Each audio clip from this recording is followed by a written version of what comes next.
ang isang sinabi niyo nga po na kayo po ibinigay niyo sa Mayor's Office. Pero ibinigay niyo sa Mayor's Office nung bumaba po dito para ipaliwanag po yung kanyang usapin. Wala, hinahanapan po kasi hindi ko alam kung sino bisita po namin nung ito rin yata budget.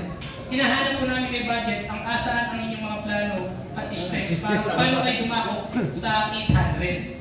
Kaya medyo na-delay po ang aming pag-approve at hindi nga po na ibigay personally bilang chairman po ng market. Kahit ako po wala ka idea, alam at tinawagan ko po kayo pagkas ng session, tinanong ko pa lang sa inyo na hindi mag-aaral na ibigay kung hindi hinilig ko pa sa inyo na padala. Kaya nung nakakalang session mo, September 17, tsaka ako pa lang po na ilabas.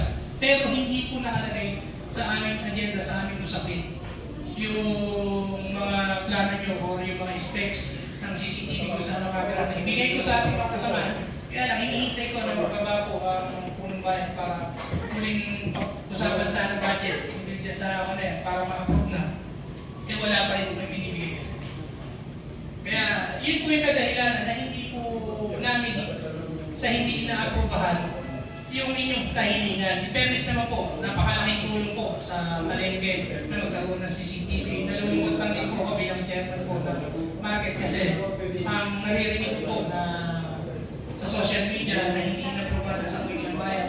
Walang hindi po kung kompleto po sana mamaya. At pinresent nyo rin po sana na tinulungan nyo rin po si budget kasi kayo nagano'n ng mga specs niya si budget na naman ang magpukan doon sa alignment ng pera. Tama ba? Na dapat kayo ng malero. Kaya lang, gano'n pa, wala po kasi kayo siguro. Kaya na-delay po ang inyong mga kaibigan. Hanggang sa kailangan na po namin aprobahan ang supplemental number 5. Kasi po, may mga nakasakulaw pa po na importante po doon na dapat namin aprobahan.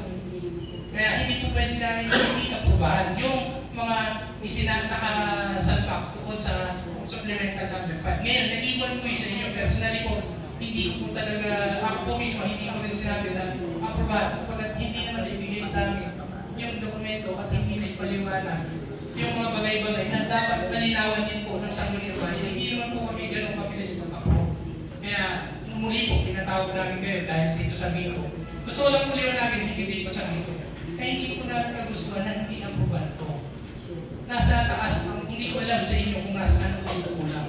Sa amin sa Sangguniang Bayan, wala po ako nakikita ang pagkukulang namin para kami po ang talakayan sa social media na hindi na-aprobada sa Sangguniang Bayan. Kaya, kay personally po, kami po may pagkukulang pa, bilang kayo po. Kung di po ba, kayo mismo